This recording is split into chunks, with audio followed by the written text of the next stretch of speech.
Smart Ahmednagar news. उरणमधील नवनियुक्त न्यायाधीशांचे स्वागत। उरण दिनांक 11 विठ्ठल ममताबादे। उरण येथील दिवाणी न्यायाधीश व प्रथम न्यायदंडाधिकारी कोर्टात प्रमुख न्यायाधीश म्हणून MS काझी, सहन्यायाधीश म्हणून SP वानखेडे यांची नियुक्ती झाली आहे। यापूर्वी श्रीमती JK टंडन वयस खिरापते सरन्यायाधीश म्हणून कार्यरत आहेत। नवीन नियुक्तीमुळे उरण कोर्टात 4 न्यायाधीश कामकाज चालवणार आहेत।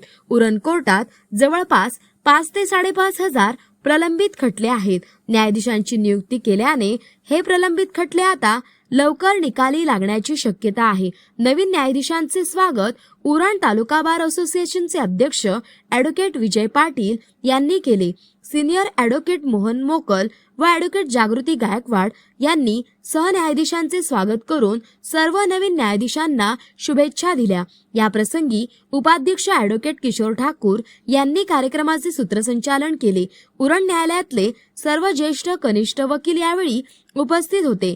उरण तालुक्यातील जनतेचे न्यायालयीन वाद खटले जलद गतीने चालवून न्याय लवकर मिळवा अशी आशा सचिव advocate Yogesh Gangan, advocate Ninad Naik, advocate Archana Mali, advocate Anurag Thakur, advocate Sangharshi Gaikwad, advocate Roshni Bare, advocate कुंदन मुंबईकर या सर्वांनी व्यक्त केली आहे।